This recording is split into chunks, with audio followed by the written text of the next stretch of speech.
eso a nuestros videos. Bien, entonces ya está grabando y voy a poner la presentación nuevamente. Le decía, ya hicimos la evaluación de cómo Crozan le da preponderancia al Evangelio de Tomás, creyendo que el Evangelio de Tomás se escribió antes que los evangelios sinópticos, antes que los evangelios que tenemos en la Biblia, que son los canónicos, Mateo, Marcos, Lucas y Juan. Él también da demasiada importancia a los evangelios apócrifos de Pedro, el secreto de Marcos, la fuente Q en su primer estrato, de lo que él dice pudo haber sido el primer estrato de redacción de la fuente Q, y que además da mucha importancia a esta reconstrucción que Crozan mismo hizo, el Evangelio de la Cruz, donde se niega la sepultura de Jesús. Entonces, esas son sus ideas de él. Entonces ya hicimos una evaluación, sus fuentes son sobrevaloradas. Esa es la conclusión a la que llegamos. Él sobrevalora sus fuentes y prácticamente ningún especialista está de acuerdo de que el Evangelio de Tomás se haya escrito antes que los evangelios canónicos de la Biblia. Más bien, todos los especialistas, sobre todo los que analizan con la crítica textual, la comparación de manuscritos, afirman que el Evangelio de Tomás está constituido de un 70% de material tomado, ya sea de los evangelios o de tradiciones comunes a los evangelios, y segundo, el otro 30% es material estrictamente proveniente de la comunidad que redacta el Evangelio de Tomás. De este material, de ese 30%, casi todo refleja ideología gnóstica de la región de Egipto. Y eso que es propiamente gnóstico es, más que nada, la forma como ellos interpretan la predicación del Evangelio desde categorías gnósticas que llegaron a Egipto mucho antes de que apareciera el cristianismo en Egipto. Recuerden que el mito gnóstico viene desde Grecia, desde el siglo IV antes de Cristo, se fue divulgando poco a poco hasta que llega a Egipto y ahí fácil unos 200 años por lo menos las comunidades de Egipto, del centro y sur de Egipto, que son muy pocas, ¿verdad? Porque hay mucho desierto, son comunidades que crecieron en torno al río Nilo, pues ellas tuvieron mucha influencia del mito gnóstico y cuando llega el Evangelio lo interpretan desde las categorías del gnosticismo. Así surge el cristianismo gnóstico en Egipto y eso se refleja en el Evangelio de Tomás. ¿Cuándo ocurrió todo eso? En el siglo II.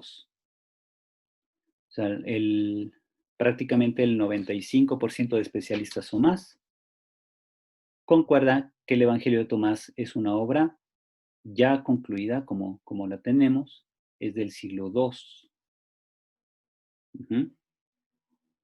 Y no solamente es un compendio de frases de Jesús que se mantuvieran en estado puro o neutral, sino que ya vienen recibidas dentro de un contexto diferente. Por eso el cristianismo gnóstico no se considera un cristianismo apostólico, sino una deformación del mensaje apostólico a través de criterios ajenos al pensamiento israelita, que es el pensamiento gnóstico o el mito gnóstico griego. En cuanto a la metodología que Crozan desarrolla, vemos que aplica el criterio de testimonio múltiple a sus fuentes preferidas, ya mencionadas, pero además toma nota, del número de testigos independientes de cada estrato de la tradición evangélica y los agrupa por contenidos. Esto es una labor típica de los autores que analizan la crítica textual, que es la comparación de manuscritos. Lo primero que hacen es tomar nota de los manuscritos, después los clasifican o agrupan por contenidos, Y ahí van descubriendo las líneas pues, digamos, la línea editorial de cada manuscrito. O sea, se dan cuenta qué elementos comparten esos manuscritos y los van catalogando por familias textuales. Entonces, ese tipo de trabajo ya todo el mundo lo hace, o sea, todos los que analizan manuscritos directamente hacen eso, ¿ya? Clasifican los materiales por contenidos. Ujú. El problema de Crozan es de que aquí, al aplicar el criterio de testimonio múltiple solo a sus fuentes preferidas, eso ya es un sesgo. Ujú. Ahí ya hay un interés ideológico particular. ¿Cuál va a ser el interés de Crozan? Ir en contra de los evangelios canónicos. Por eso le da excesiva importancia a las fuentes apócrifas. ¿Mm? En el fondo, Crozan se está dejando arrastrar por la idea de Strauss, quien en la primera búsqueda decía que había un claro propósito de engaño y de creación de mito en torno a la figura de Jesús. Entonces, Crozan va a compartir esas ideas de Reimarus y de Strauss para llegar a decir eso, y entonces su forma de trabajo va a ir por otro lado. Va a preferir las fuentes apócrifas y esas fuentes también las va a ir clasificando, las va a ir agrupando por contenidos, porque le van a servir para sus argumentos. Entonces, ¿qué hace Crozan? Evalúa ese material y valiéndose de modelos de estudios tomados de la antropología cultural y de la crítica histórica del mundo grecorromano, pues va a decir o va a llegar a sus conclusiones. Aquí, ¿cuál es el error? ¿Verdad? El error es de que, pongo aquí, las conclusiones a las que llega se basan en esta metodología, poner de manera exclusiva, es decir, nunca va a dar entrada al enfoque de la fe. Y ahí vamos a ver cómo suele presentar sus premisas de modo sensacional, o vamos a ponerle así, sensacionalista. ¿Ya? O sea, si tú comienzas un diálogo con un grupo de personas de la iglesia, por ejemplo, y les dices, hoy acabo de leer un libro que muestra o que tiene todas las pruebas de que Jesús nunca fue sepultado, pues ya con eso ya suscitas interés en todos los que están ahí. ¿Verdad? Entonces Crozan suele hacer eso. Presenta premisas, pero de modo sensacionalista. Luego, plantea bien sus desarrollos, eso sí, no se puede quejar uno, no puede decir uno que él manipula las disciplinas de la antropología cultural o de la crítica histórica. Ajá. Entonces, eso lo hace muy bien, o sea, tiene capacidad, muestra ahí la formación que llevó en el Bíblico de Roma. La bronca es al momento de plantear las conclusiones.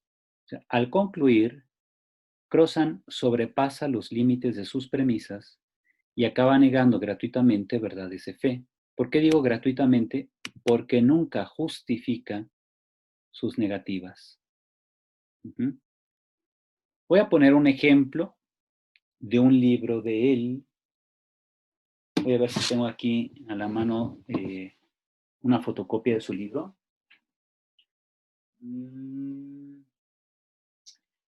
No, me parece que ahorita no lo tengo, pero se los voy a poner aquí en internet.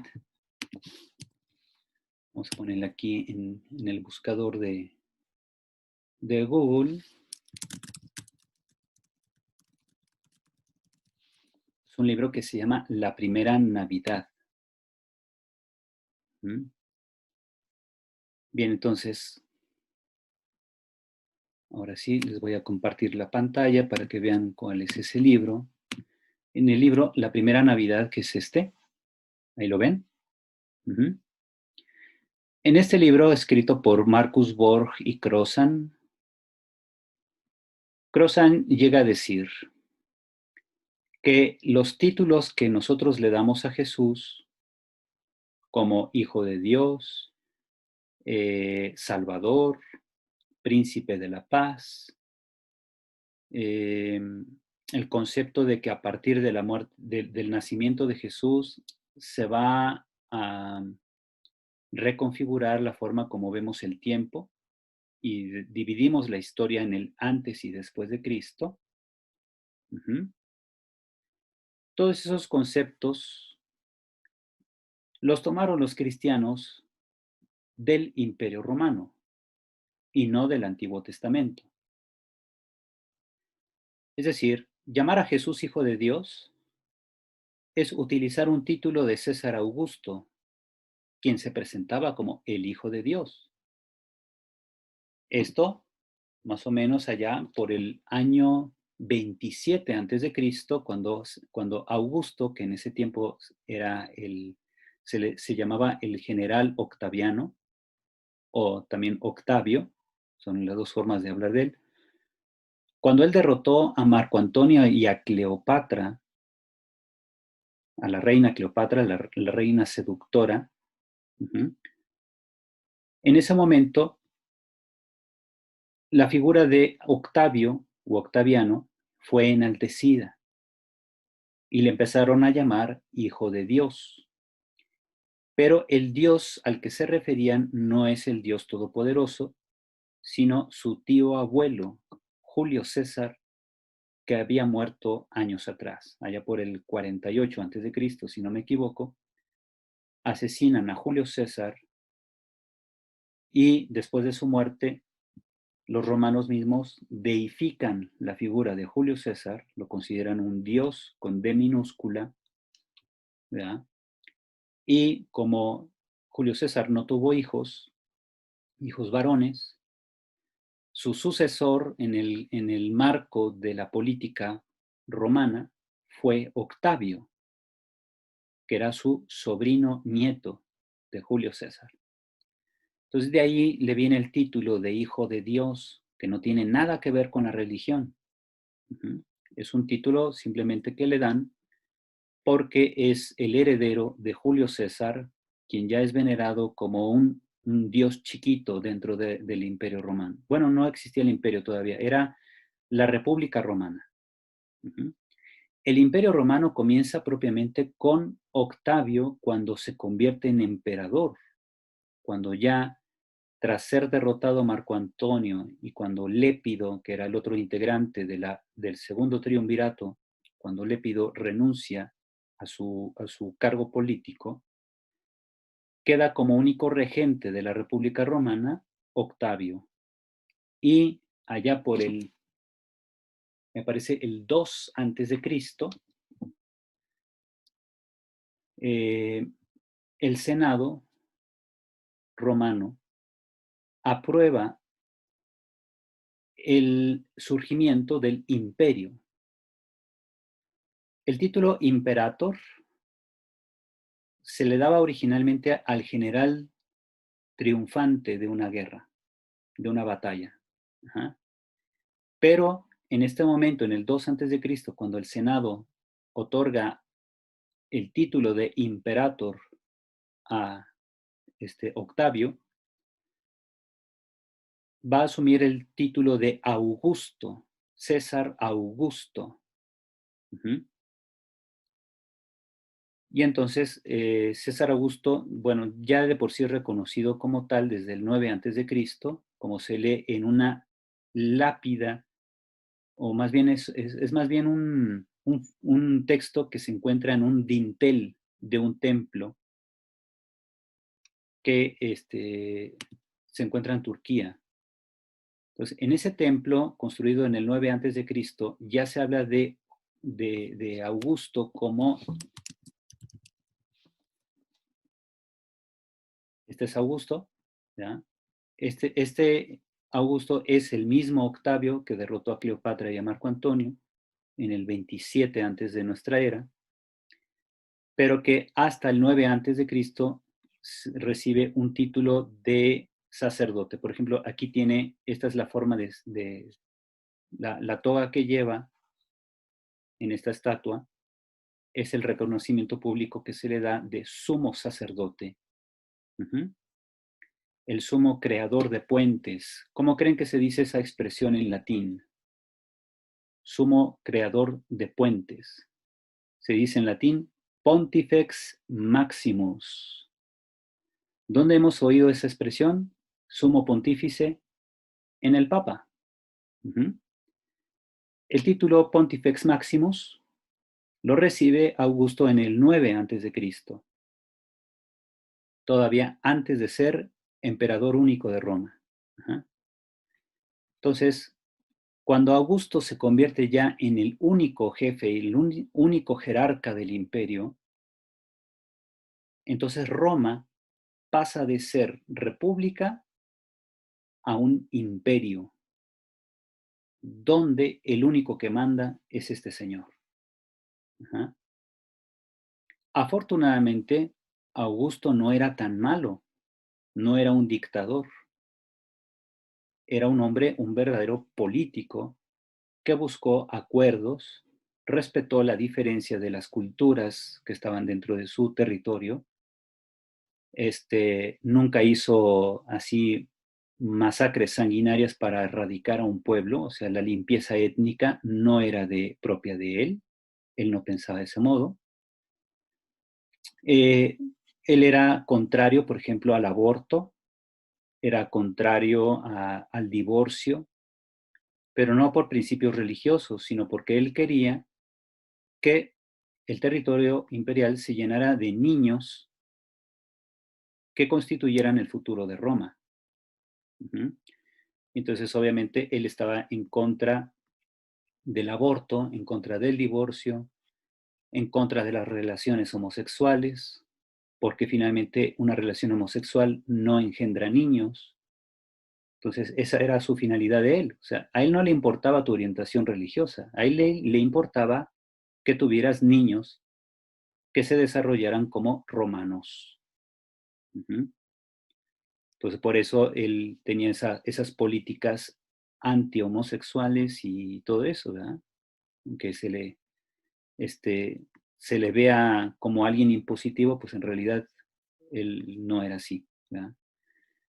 Bien, entonces Augusto tenía el título de Hijo de Dios, ¿verdad? Hijo de Dios. Entonces era uno de los títulos de Augusto. Nosotros podemos buscar aquí, hijo de un Dios, hay muchos datos en internet. Yo escribí un artículo en la revista Col, que también ahí hablo de esto. Yo se los voy a pasar porque de hecho yo tengo el documento en PDF de ese artículo. Se los voy a pasar para que ustedes lo lean.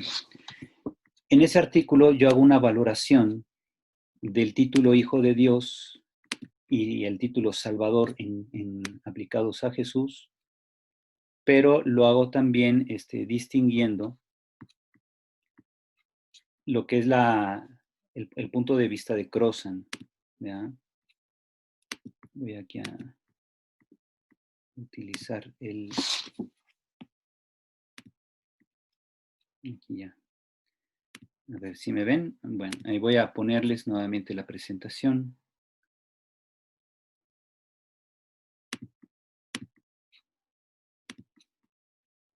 Voy a cerrar una página.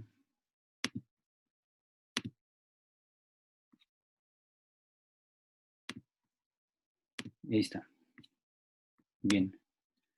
Entonces les digo, el problema de Crozan a nivel metodológico es de que presenta premisas muy bien, aunque lo hace de forma sensacionalista. Por ejemplo, una premisa. ¿Qué es una premisa? Una idea general, que va a servir de base para argumento. Crozan dice, los títulos Hijo de Dios, Salvador, Príncipe de la Paz, ¿qué otro? Sumo Pontífice. Esos títulos pertenecían a Augusto antes de que naciera Jesús. O sea, eso está históricamente documentado. En eso tiene razón. La primera premisa es correcta. Segunda premisa. Los cristianos dieron esos títulos a Jesús tomándolos de la teología imperial romana. Eso ya no es cierto. Ajá. La segunda premisa es sensacionalista y no es cierta. Ujú.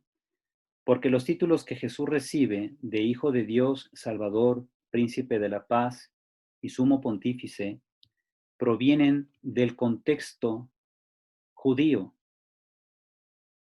provienen de las escrituras, de la forma como los cristianos reinterpretaron las escrituras hebreas.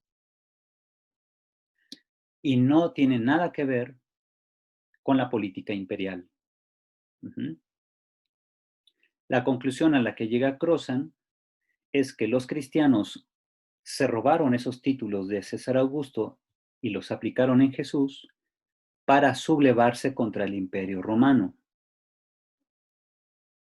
Eso también es falso. Los cristianos no buscaron eso, no buscaron confrontar a Roma a través de la usurpación de títulos del emperador. Uh-huh. Ahora, que los romanos que utilizaban estos títulos para César Augusto y para los césares romanos, que esos romanos sintieran sospecha o incluso se sintieran incómodos con los cristianos por utilizar los títulos de Augusto, eso sí es cierto. Es decir, los romanos creían que los cristianos utilizaban los títulos del emperador para aplicarlos a Jesús. Eso lo creían ellos, eso sí es cierto, y de ahí empezaron a sentir desprecio social hacia los cristianos. O sea, eso sí es cierto. Lo que no es cierto es que los cristianos se hayan robado los títulos de Augusto para aplicarlos a Jesús. O sea, el marco contextual es diferente. Ajá. Los seguidores de Jesús pensaban en categorías judías, no en categorías romano-imperiales. Uh-huh. Y entonces, por ejemplo, eso lo voy yo mostrando en el artículo que escribí ya hace algunos años, hace como 4 años que escribí ese artículo, y pues es el punto que yo trato. O sea, ahí voy viendo, precisamente evaluando cómo Crozan va realizando sus explicaciones en el libro de La Primera Navidad. Uh-huh. Bien, ahora ya terminamos con eso, la primera línea de investigación, que fue la de Jesus Seminar y Crozan, que son estos que analizan los orígenes, bueno, más bien el entorno de Jesús, pero su propósito es simplemente ir en contra de los fundamentalistas que hay en Estados Unidos. Uh-huh. La segunda orientación es esta, las investigaciones estrictamente desde las ciencias sociales. Uh-huh. Esta línea no va a utilizar el criterio de semejanza, como hacen los de Jesus Seminar y Crozan, sino van a utilizar otro criterio de historicidad, que es el de plausibilidad histórica, o que también se le llama plausibilidad contextual. ¿Mm? Van a utilizar también la antropología cultural y la sociología. ¿Okay? Estas son las disciplinas que van a utilizar los integrantes o los especialistas de esta orientación. El primero en hacerlo fue Sanders. También por esa época, Bruce Malina, un investigador católico, que ya falleció lamentablemente, ¿verdad? Bruce Malina ya murió como investigador laico católico. Él había sido sacerdote también, pero pues dejó el ministerio, siguió enseñando, siguió escribiendo y todo. Se casó. Él también adoptó hijos, sobre todo hijos de musulmanes, me parece. Adoptó hijos musulmanes, él y su señora, y bueno, pues ya Bruce Malina murió, pero dejó una gran cantidad de libros. Algunos de estos se consiguen en español. De Editorial Verbo Divino tenemos El Mundo del Nuevo Testamento y El Evangelio Sinóptico y la Cultura Mediterránea del siglo I. Pertenecen a la colección Ágora de Verbo Divino. Está este otro libro, también muy bueno, El Mundo Social de Jesús y los Evangelios. Entonces, Malina pertenece a este segundo movimiento, esta segunda etapa en la línea de Sanders, que analizan los contextos históricos en los que Jesús vive. También va aplicando la antropología cultural. Malina es de antropología cultural y sociología. ¿Ok? Así podemos ver que encontramos en esta segunda línea de investigación grupos, es decir, escuelas en el Reino Unido. Por ejemplo, N.T. Wright es parte de este movimiento. James Dunn también es parte de este movimiento. Ellos están en Inglaterra. Bueno, James Dunn ya murió, pero Wright todavía vive. ¿Ya? Entonces ellos son, Wright es anglicano, perdón, y James Dunn era metodista. Entonces, en el Reino Unido y Estados Unidos encontramos a estos especialistas, metodistas, anglicanos, católicos como Malina, ¿ya? Como este autor que vemos, pero también tenemos en España y otros países. Por ejemplo, aquí en Latinoamérica, aquí en la Pontificia de México, el padre Toribio Tapia y yo hemos trabajado en la línea de la Escuela de los Españoles, ¿ya? La Escuela Contextual Española, que son autores de este libro, también publicado en Editorial Verbo Divino. Lo dirige Rafael Aguirre, Carmen Bernabé, que hizo su tesis doctoral en María Magdalena, y Carlos Gil Arbiol. Ellos son los directores de este libro, aquí están mencionados, que junto con Santiago Guijarro, Mercedes Navarro y Esther Miquel también, todos ellos forman la llamada Escuela Contextual Española. Pertenecen a esta segunda línea de la tercera búsqueda. Y estos son autores actuales. Son autores que hoy en día siguen escribiendo, siguen investigando y van a tener una relación muy estrecha con la investigación realizada por Bruce Malina, este investigador católico del que ya les hablé, que falleció hace 3 años. Ellos y Bruce Malina tienen una conexión directa, la aplicación de la antropología cultural en el estudio del Nuevo Testamento. Entonces, fíjense, ahí ya tenemos, por tanto, las escuelas, ¿verdad? Sanders, que es teólogo liberal norteamericano, nacido en Texas, pero Sanders no se va a religar con los teólogos liberales que vimos la semana pasada, porque los teólogos liberales van a separar al Jesús histórico del Cristo de la fe, y Sanders no. Sanders ve una relación directa entre el Jesús de la historia y el Cristo de la fe, pero se va a enfocar sobre todo en la relación entre Jesús y el judaísmo de su época. Eso es lo que va a caracterizar a la obra de Sanders. También James Dunn, que les digo, metodista inglés que ya falleció, James Dunn también tiene una obra monumental publicada en Verbo Divino que se llama Jesús recordado. ¿Vean? Voy a ponerles aquí en Google para que ustedes vean su obra. Son 2 libros enormes. Jesús recordado, que tenemos,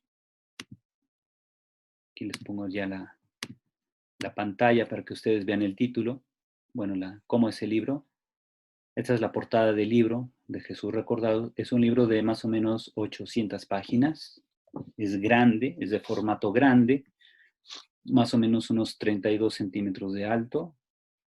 la primera edición. Después creo que ya lo sacaron un poco más chico, de unos 24 centímetros, más o menos.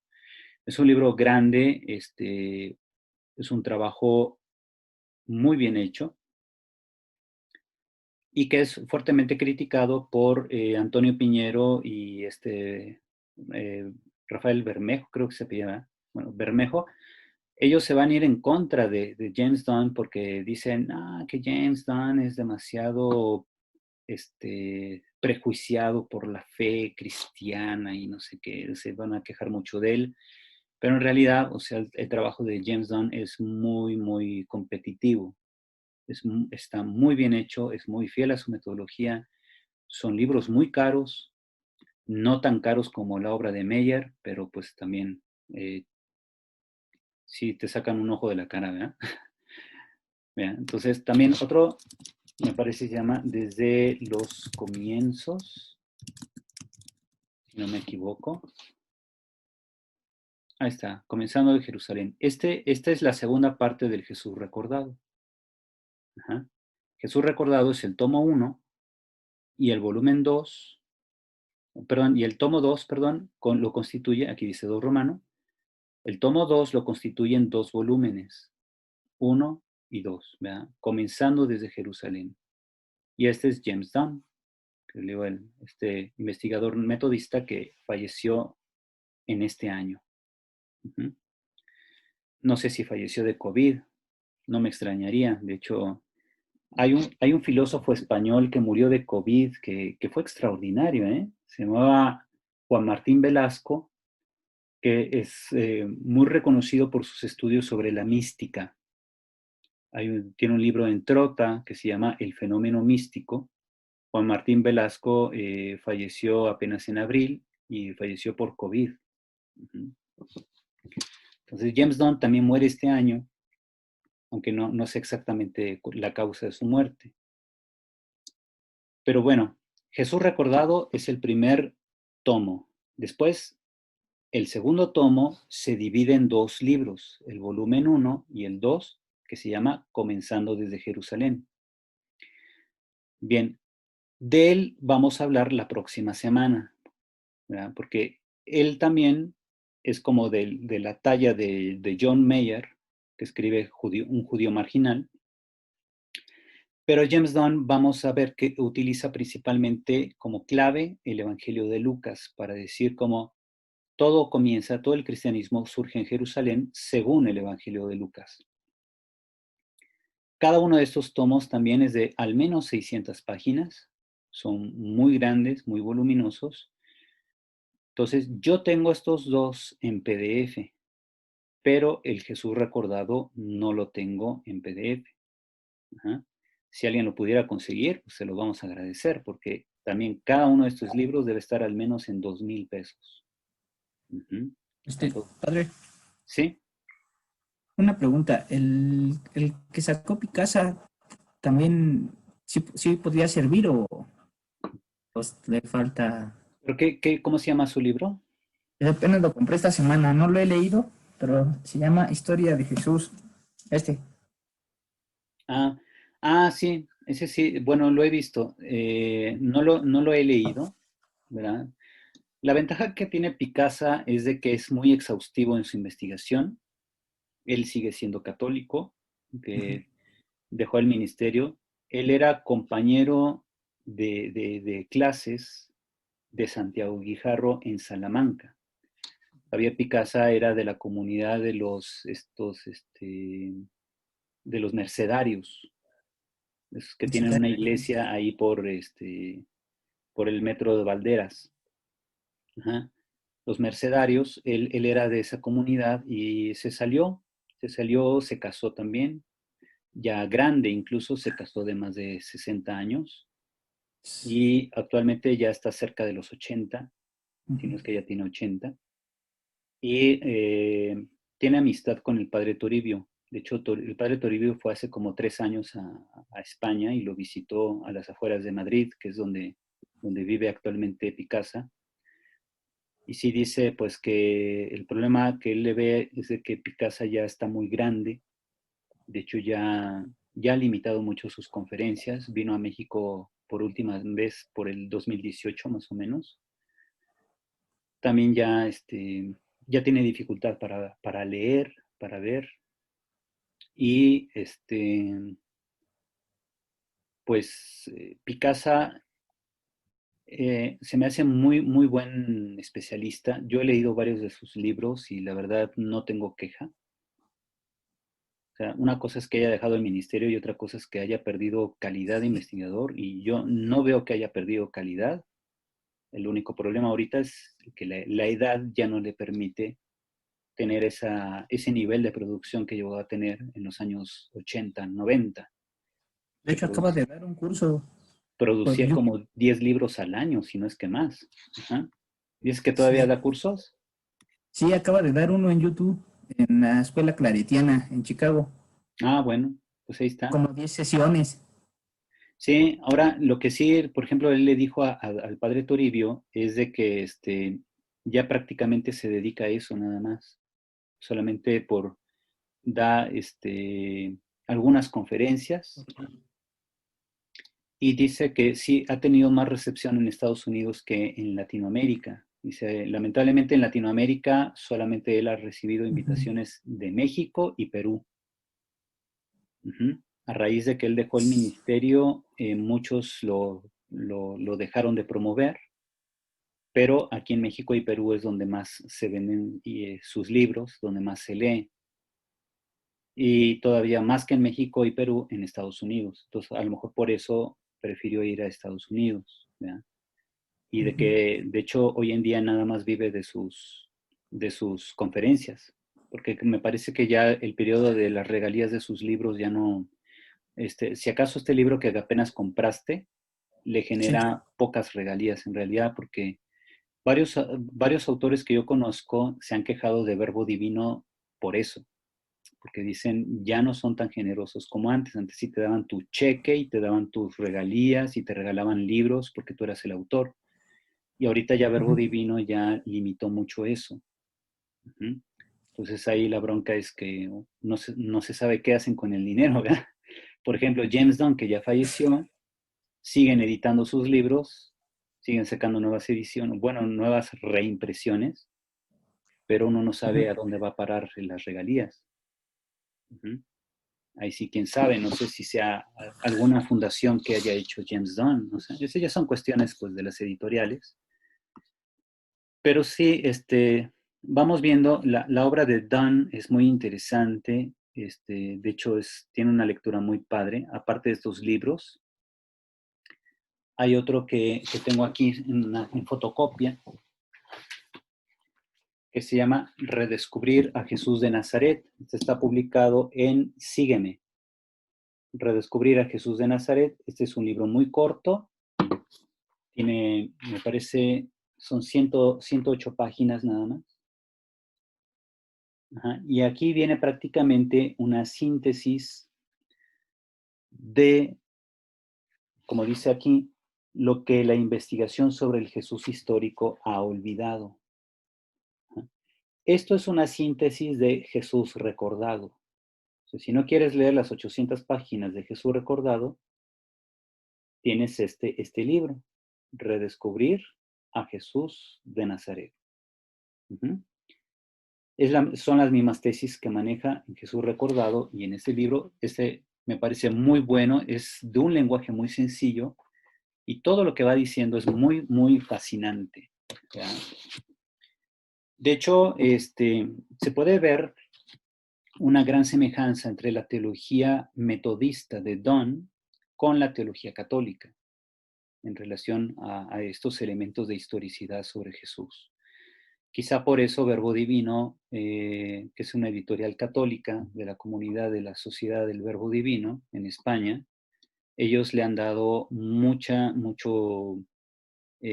cauce en su editorial porque James Dunn es altamente competitivo, es un personaje serio, bueno, ya falleció, ¿verdad? Pero como autor siempre ha sido muy serio y pues sí se ha ganado las críticas de los ateos, ¿verdad? Pero bueno, su especialidad no está en duda, ¿verdad? Su capacidad no está en duda. Entonces ahí tenemos, esas son las escuelas.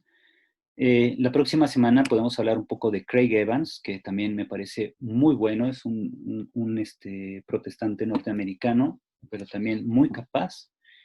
También Craig Evans tiene una postura muy, muy semejante a la católica, a estos autores católicos que están acá abajo. De hecho, si tú lees a Craig Evans, de entrada crees que es un sacerdote católico. ¿Ya? Tiene una postura muy parecida, una línea muy semejante a la católica. Entonces, Don y Craig Evans van mucho en esa línea. Igual Sanders también tiene muchos elementos que se han recuperado o se han continuado más bien en la investigación católica sobre el Jesús histórico. Y esto es lo que vamos a ver más que nada la próxima semana. Entonces, fíjense, hoy nos hemos concentrado principalmente en lo que es introducción a la tercera búsqueda, el Jesus Seminar y Crozan. ¿Ya?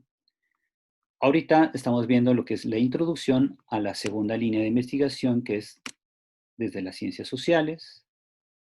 Identificamos las escuelas, sabemos ya de Bruce Malina en el ámbito católico, que tiene estos libros.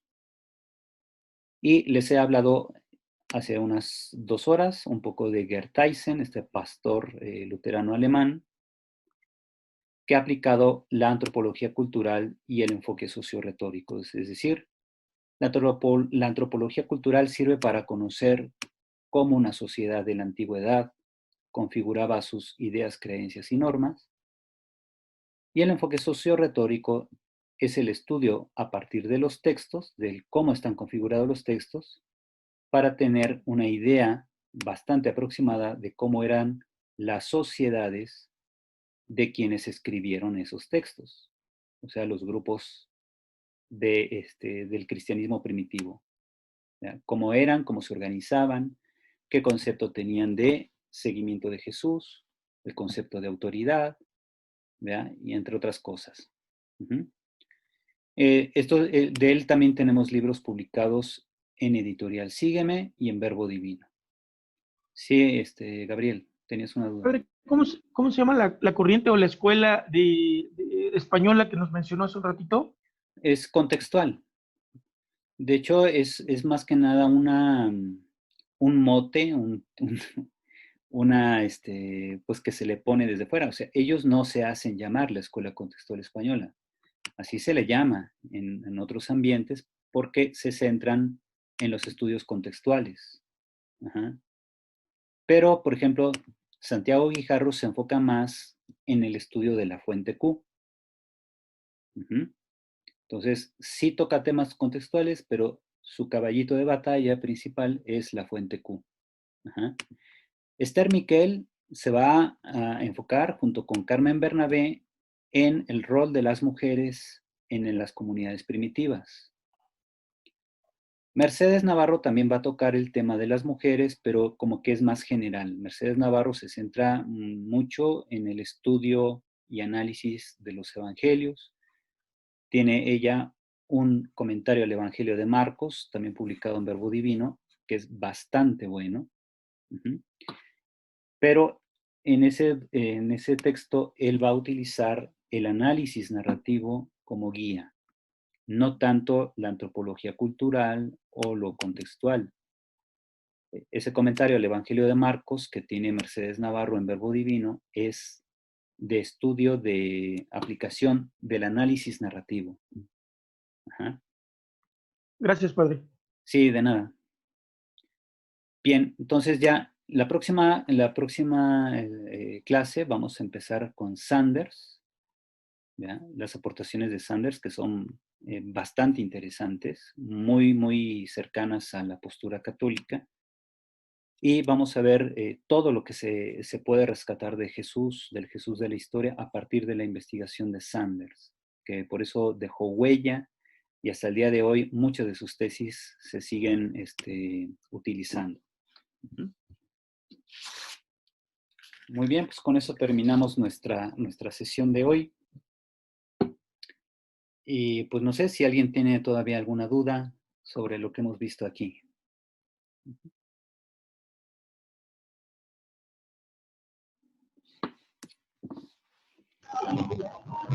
No, pues bien, padre, más bien es curioso con todo lo que vimos en esta tercera búsqueda, que parece que es el inicio de esta cuestión mediática tipo History Channel, Discovery, o Ujú, sea, de documentales que se